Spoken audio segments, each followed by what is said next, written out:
Olá, meus amigos, meus irmãos em Cristo, que a graça e a paz do nosso Senhor Jesus esteja com todos nós. Para você que ainda não me conhece, eu sou seu irmão em Cristo, presbítero Marcos Souza, e hoje estamos dando continuidade à nossa leitura bíblica. Já estamos no capítulo 15 de Mateus, hein? Mas se por acaso você está chegando agora no canal ou você perdeu algum capítulo anterior a esse, não se preocupe, que no final desse vídeo nós vamos deixar a playlist que contém todos os capítulos até aqui, tá bom? E para que você entenda bem a leitura da Bíblia, é muito importante que você acompanhe todos os capítulos e principalmente na sequência, ok? E se não for te pedir demais, então já deixa aí o seu like antes que você esqueça.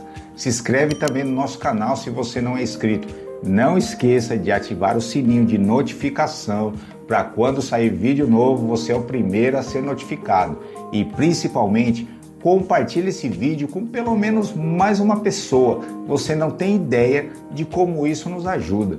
Talvez você fique pensando assim, mas para que eu vou mandar? A primeira pessoa que vir na sua mente, manda esse vídeo para essa pessoa e deixa com que o Espírito Santo faça o restante da obra. Também corre, pegue já a sua Bíblia, seu caderninho de anotação e não esqueça de fazer a sua oração antes de iniciarmos a leitura bíblica, hein?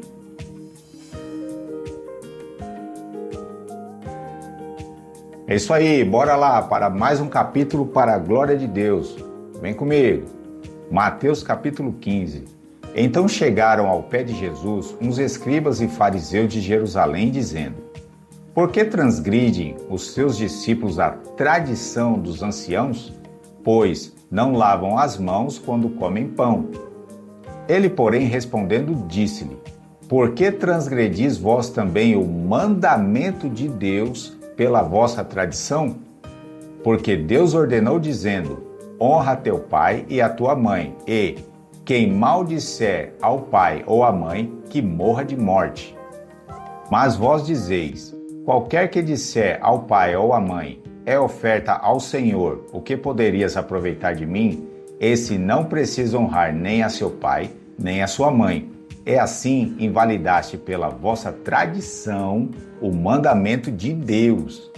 Hipócritas, bem profetizou Isaías a vosso respeito, dizendo: Este povo honra-me com os seus lábios, mas o seu coração está longe de mim. Mas em vão me adoram, ensinando doutrinas que são preceitos dos homens. Com o tempo, os judeus começaram a criar tradições baseadas na lei de Moisés, aonde isso acabou tirando eles da cerne de toda a lei. Como, por exemplo, o lavar as mãos, que isso era um ato de purificação e não estava na lei. Jesus rebate o argumento dizendo que seus discípulos poderiam até estar transgredindo uma das tradições, mas eles estavam transgredindo a lei de Deus, que era de honrar pai e mãe. Este é um dos 10 mandamentos que você encontra ali no livro do Êxodo, capítulo 20, verso 12. Jesus os estava acusando de criar uma tradição em cima do mandamento que era: se alguém doasse todos os seus bens para o templo, ou seja, para Deus, essa pessoa ficava isento de cuidar dos seus pais idosos. Muitos com isso faziam negociatas com os fariseus, criando uma espécie de documento falso de doação de bens. E depois que eles ficavam isentos de cuidar de seus pais, eles iam lá e reaviam todos os seus bens por debaixo do pano. Então Jesus nos ensina que uma tradição jamais pode anular uma lei. Jamais uma tradição pode anular o que as Escrituras estão dizendo. Tradições humanas normalmente é cheia de falhas e erros. Então você precisa aprender a discernir o que é tradição humana do que é a verdadeira palavra de Deus. E esse aqui é o nosso trabalho. Trazer para você a leitura bíblica da forma que ela é, para que você entenda e tire a sua interpretação do que realmente o contexto está querendo dizer. Versículo 10. E chamando a si a multidão, disse-lhes: Ouvi e entendei, o que contamina o homem não é o que entra na boca, mas o que sai da boca, isso é o que contamina o homem. Jesus não está dizendo que não é para nós usarmos da nossa higiene pessoal e também na nossa higiene alimentar. Mas o problema maior é as palavras que saem da nossa boca que nos levam ao engano, como as tradições em questão. Então aqui você vê a importância de você saber discernir a tradição da palavra de Deus. Com isso, você nunca mais cairá nesse tipo de erro. Verso 12. Então, acercando-se dele, os seus discípulos disseram-lhe: Sabes que os fariseus, ouvindo essas palavras, se escandalizaram. Ele, porém, respondendo, disse: Toda planta que o meu Pai Celestial não plantou será arrancada. Este versículo é usado por algumas linhas teológicas para defender que quando o homem se achega a Deus, não é por ele mesmo, mas sim é uma determinação de Deus.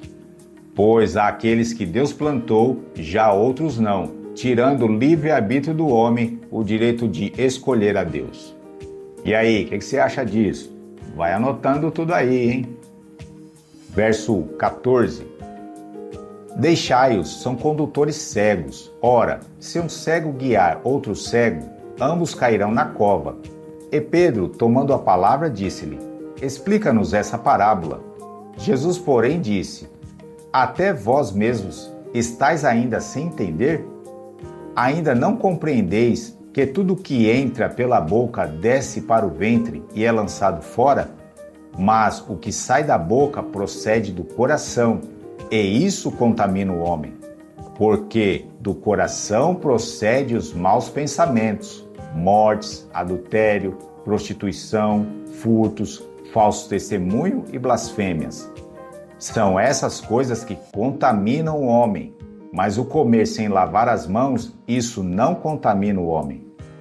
Jesus encerra a questão explicando que são os pensamentos e as nossas ações é que poderão nos levar para o inferno, mas o simples fato da falta de higiene na hora de comer, a única coisa que pode te resultar é uma tremenda dor de barriga. Versículo 21. E partindo Jesus dali, foi para as partes de Tiro e Sidom. Essas cidades já não pertenciam ao território de Israel, era um povo totalmente gentil. E eis que uma mulher cananeia, que saíra daquelas cercanias, clamou dizendo: Senhor, filho de Davi, tem misericórdia de mim, que a minha filha está miseravelmente endemoninhada. Mas ele não lhe respondeu palavra, e os seus discípulos, chegando ao pé dele, rogaram-lhe dizendo: Despede-a, que vem gritando atrás de nós. E ele, respondendo, disse: Eu não fui enviado, senão as ovelhas perdidas da casa de Israel. Então chegou ela e o adorou, dizendo: Senhor, socorre-me. Ele, porém, respondendo, disse: Não é bom pegar do pão dos filhos e deitá-lo aos cachorrinhos. E ela disse: Sim, Senhor, mas também os cachorrinhos comem das migalhas que caem das mesas dos seus senhores. Então respondeu Jesus e disse-lhe: Ó mulher, grande é a tua fé, seja isso feito para contigo, como tu desejas. E desde aquela hora a sua filha ficou sã. Essa passagem mostra que os gentios, principalmente os cananeus, eram tratados pelo povo de Israel com total desprezo. Então chamá-los de cães não era surpresa nenhuma, nem para aquela mulher, muito menos para os seus discípulos. Você vê que ninguém se surpreendeu com aquela atitude de Jesus. Jesus também está mostrando que, de acordo com a profecia de Jeremias, capítulo 31, verso 31, ele veio especialmente para Israel. Mas a rejeição deles acabou abrindo a porta para nós que somos os gentios. Nós vamos entender isso bem melhor quando nós entrarmos ali nas cartas de Paulo. Verso 29.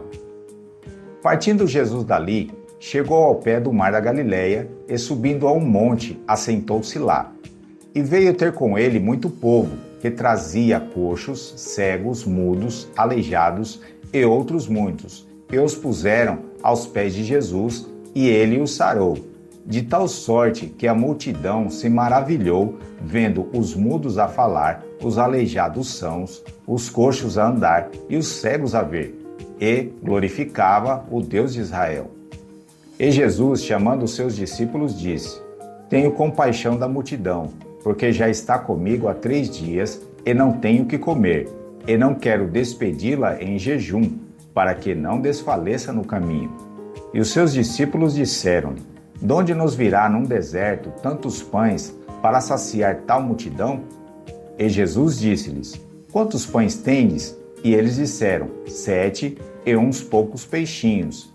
Então mandou a multidão que se assentasse no chão. E, tomando os 7 pães e os peixes e dando graça, partiu-os e deu aos seus discípulos, e os discípulos à multidão.